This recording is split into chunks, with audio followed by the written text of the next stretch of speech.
Hi, I'm Dan Bergs. Join us as we explore the fascinating shipwrecks of the Northeast by diving Wreck Valley.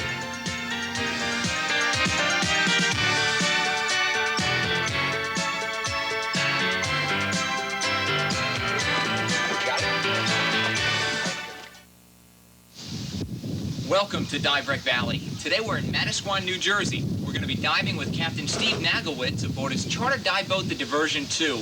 We're going to be exploring the wreck known as the Emerald in search of artifacts. So stay with us. Dive Wreck Valley will be right back. The new Aqua Explorer dive reel is a 5-inch diameter reel that contains almost 300 feet of a 1/8 diamond-braided nylon line. This reel's heavy-duty anodized aluminum construction with all stainless steel hardware is made specifically for the rigors of saltwater wreck diving. Accept no substitutes. Ask for the Aqua Explorer wreck reel at your local dive store or call Aqua Explorers at 516-868-2658.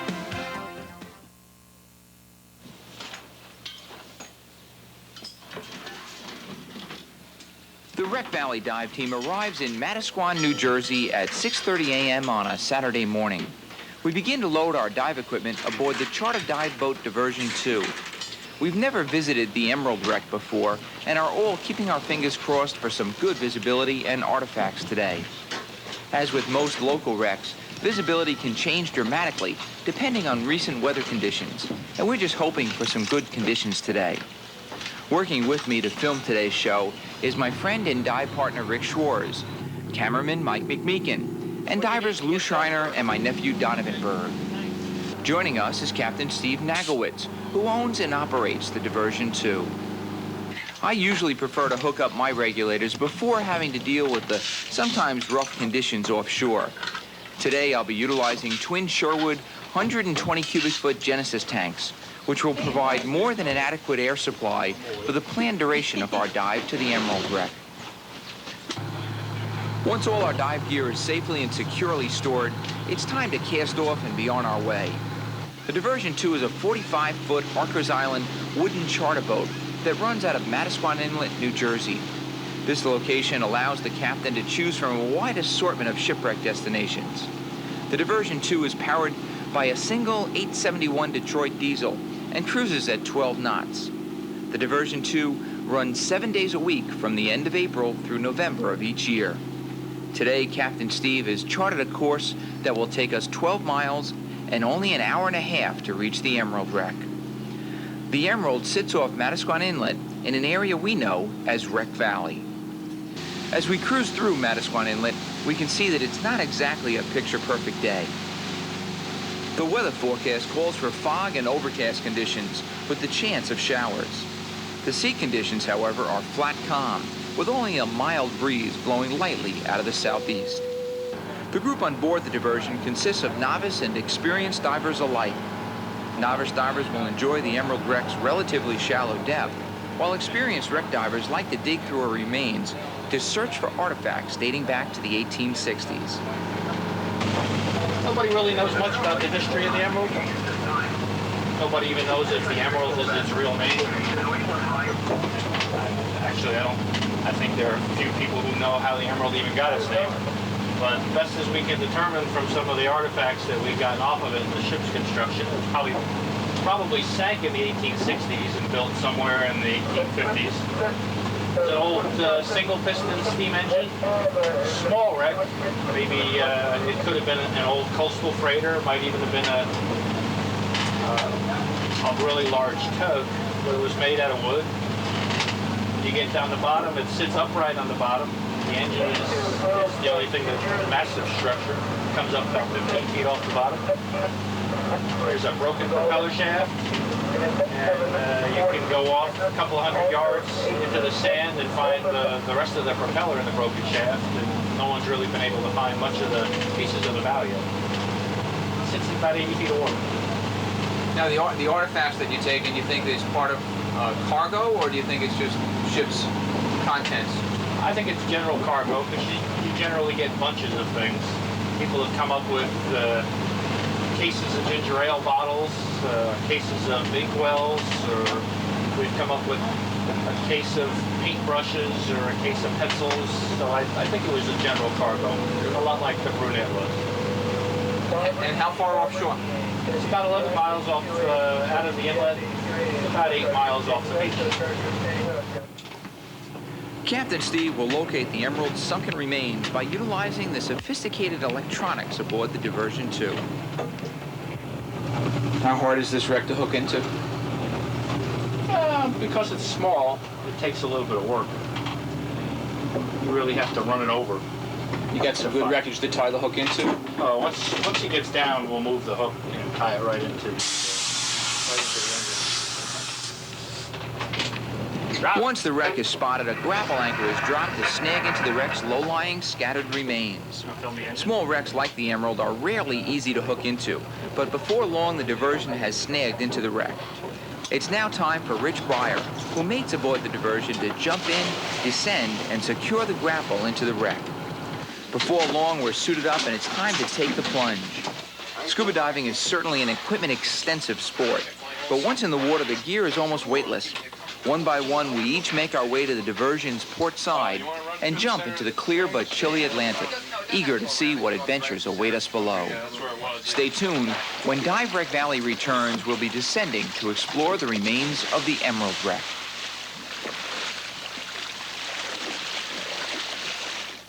Explore the shipwrecks off New York and New Jersey in Dan Bergs' Wreck Valley Volume 2 book for $18.95. Or try Dan's exciting new how-to book on wreck diving, titled Shipwreck Diving, for $12.95. Both books are heavily illustrated in full color. Send check plus $3 postage and handling to Aqua Explorers Inc., 516-868-2658. Call for our free catalog.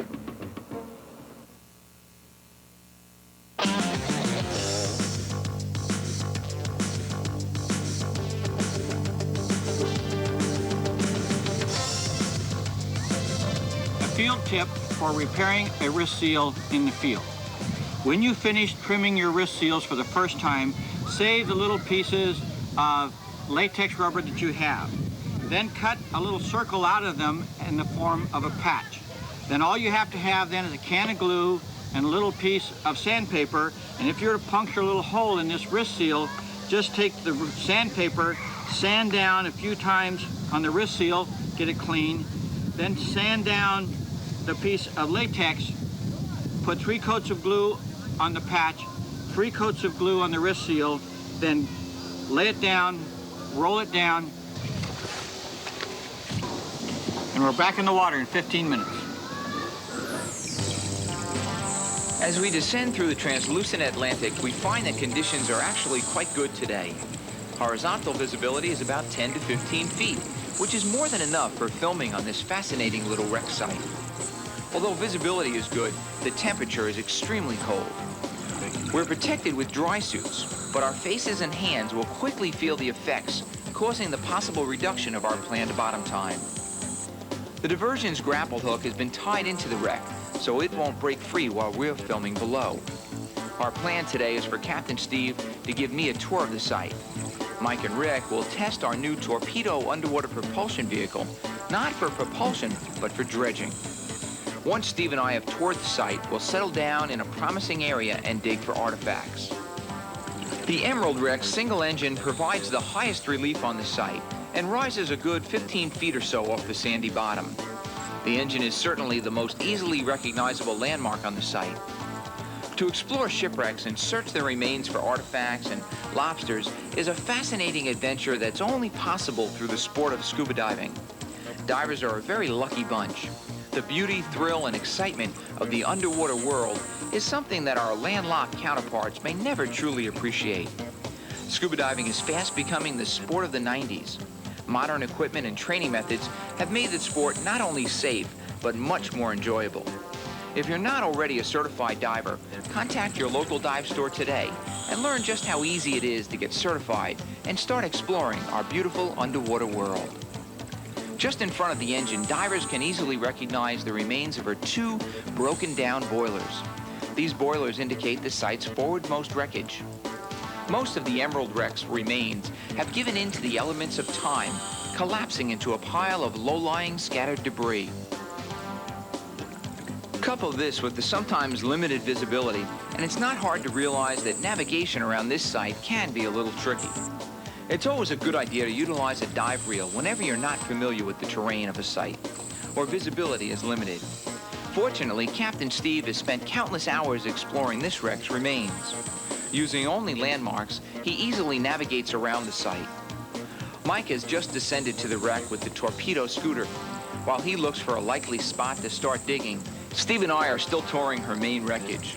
Although this wreck is by no means a lobster haven, divers looking for bugs should search through the crevices around and within her engine. Another key landmark on the site is either of her 2 winches, both located just aft of her engine, one on the port and the other on the starboard side. Captain Steve finds a leather shoe. It seems that this little steamer had quite an assortment of cargo on board. Everything from shoes and shovels to pencils and bottles. Divers never really know what they might find when digging on the Emerald wreck. Mike and Rick are now steadily blasting away the sand with the powerful torpedo scooter. Using a scooter to assist with dredging saves countless hours that would be needed to perform the same task by hand. It's also less tiring, a lot more fun, and much more productive. New Jersey divers have been using scooters in this fashion for years. We were eager to find out just how the torpedo worked, because not only is it designed well, but it's priced right to be affordable to all divers. Captain Steve uses a crowbar to open a newly exposed cargo crate. Divers often also use sledgehammers and chisels to break through the conglomerate and get into her cargo. Marine life on the site is also quite abundant. Here, a small ling swims past a leather shoe, sitting alone in the sand. Captain Steve has found a few pencils and paintbrush handles. All the artifacts located here date back to the 1860s. Although only a short distance away, a sharp eye will spot wooden shovel handles, exposed but otherwise still intact in their original cargo crate. Note the hood-mounted dive lights worn by Rick and Mike. These lights allow illumination of the work area while permitting the divers full use of their hands to dig and hold on to the powerful torpedo scooter. Note that the silty bottom is quickly kicked up by divers digging for artifacts. Almost instantly, visibility is temporarily reduced to 0. This is just one reason why good navigational skills are the key to becoming a good wreck diver. Most shipwrecks resemble junk piles littered across the sandy bottom. A wreck diver must always know where he or she is and know how to return to the dive boat's anchor line, even when visibility is reduced. Most of the Dive Wreck Valley dive team chooses to wear dry suits for thermal protection while exploring Northeast shipwrecks. Even though it's mid-season and the surface water is warming, due to last season's severe winter, temperatures beneath the thermocline and on the bottom are still very chilly. Dry suits are always highly recommended for warmth and comfort on any of Wreck Valley's intermediate and deeper shipwrecks, especially when a long working dive is planned. Steve spots a hermit crab sitting in the sand. Divers find all sorts of interesting artifacts on the Emerald wreck. Here, a diver digs into a case filled with wooden keg spigots. Usually, once you find one, there'll be lots more, as most items were packed by the case. While Rick and Mike continue to blast away the bottom in search of artifacts, Captain Steve also opts to dredge with a scooter. After blasting, Steve lets the silt settle so he can take a good look at what's uncovered. He then slowly fans away the silt by hand. When he recognizes the shape of a wooden spigot conglomerated into the bottom, he rips away some wreckage to expose the artifact.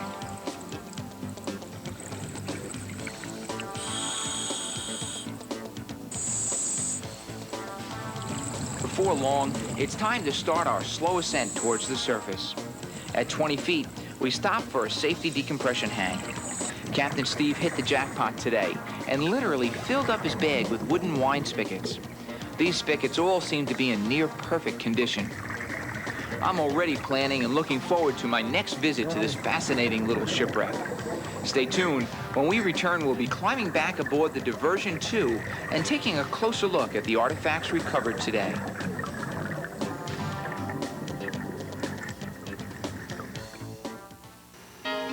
The new Ultimate Pony Bottle Bracket fits any scuba cylinder. Its unique, innovative design allows for quick mounting while firmly securing the pony flush to the main cylinder.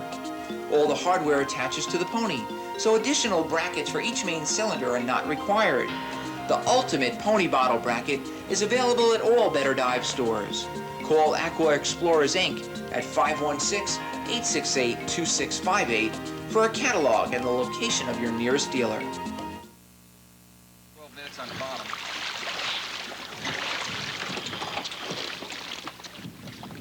After a long and productive dive, it's finally time to climb back aboard the Diversion 2. We're very lucky and get the opportunity to visit quite a few historical and interesting wrecks each season. The abundance and variety of artifacts found on the Emerald Wreck has made her one of the most popular Jersey wreck sites in the area. What a pretty dive. I've only been on this wreck once before, but the wreck is very low-lying. The engine sticks up. Engine's probably the highest relief on the site. There are 2 little boilers ahead of the engine. There's a winch just aft of the engine. And then all around the wreck, in the scattered low-lying wreckage, you dig and you find cases of cargo. And in the cases was anything from wooden shovels and blob-top round-bottom bottles to number 2 pencils and pens. I found this umbrella inkwell embedded into the wreck and chipped it out with my knife and chisel. And, you know, fortunately, I got it out intact. Mike and Rick were digging with the torpedo scooter, and that seemed to move a lot of sand. They found some wine spigots. But this is definitely a wreck that you could get into and return several times and dig a hole and learn the wreck. And there just seems to be such a diversification of artifacts down there that I know I could be happy diving this one wreck for at least a couple of seasons. We're definitely going to have to get back here. Looks like we got a pretty good collection of probably what would have been general cargo. The little keg taps or bungs, what they used to call it. Used to take a wooden keg of beer or water or wine. They would remove one of these from the keg and hammer in the bungs with the spigot. You can see we found a lot of them, so they probably were carrying these for cargo. Best as we can figure, somewhere in the middle 1800s. We also had a general cargo of some combs, bone combs.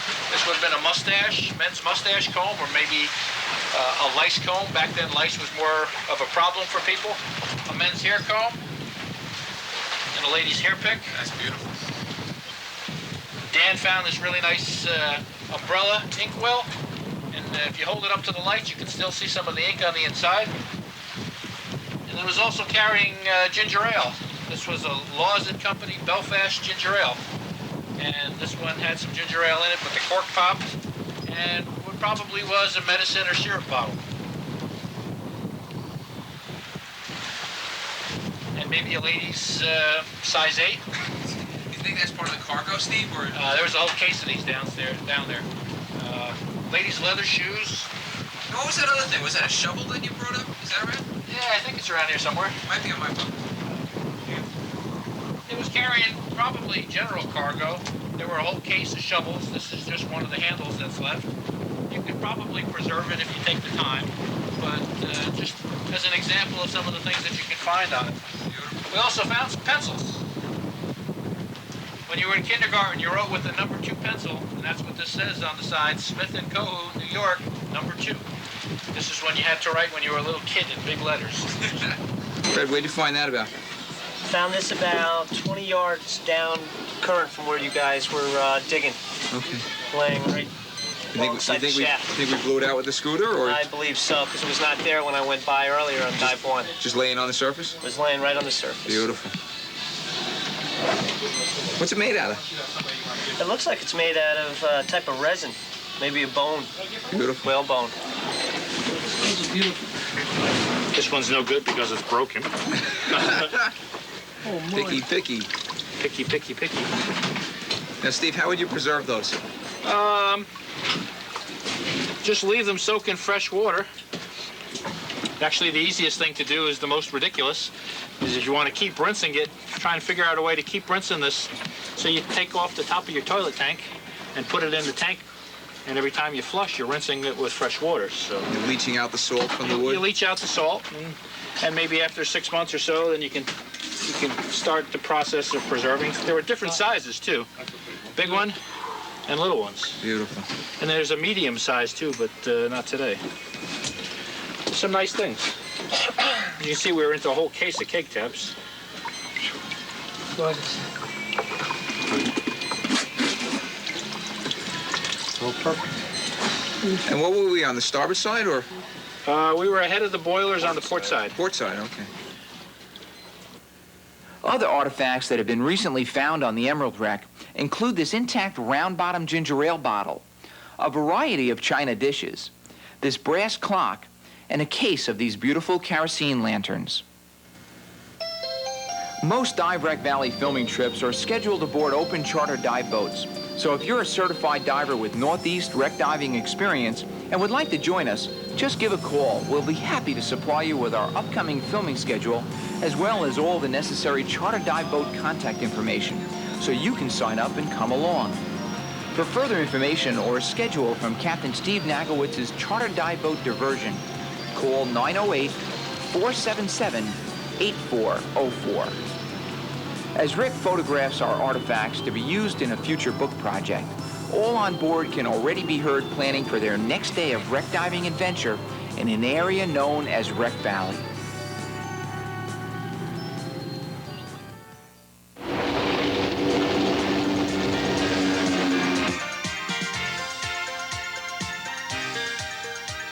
For further information on the shipwrecks off New York and New Jersey, pick up a copy of Dan Bergs' Wreck Valley Volume 2 book at your local dive store. Or to learn about the skills of wreck diving, try Dan's how-to book titled Shipwreck Diving. To order a VHS copy of the Dive Wreck Valley show or a free color book catalog, call Aqua Explorers Incorporated at 516-868-2658.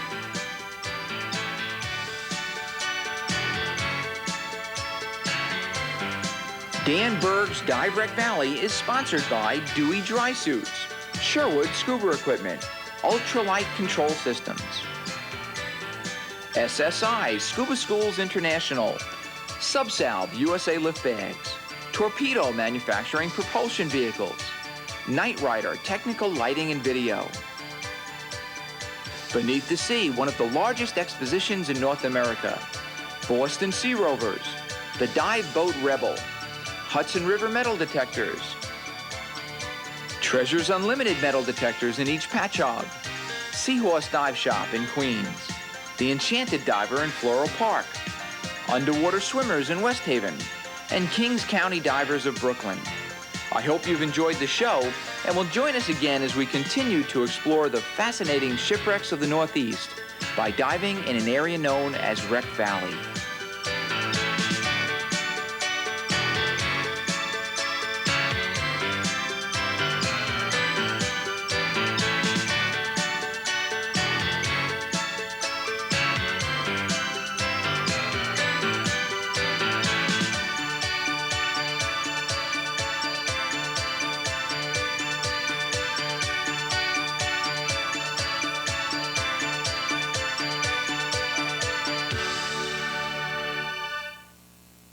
Dan Berg's Dive Wreck Valley is produced in association with Crystal Productions.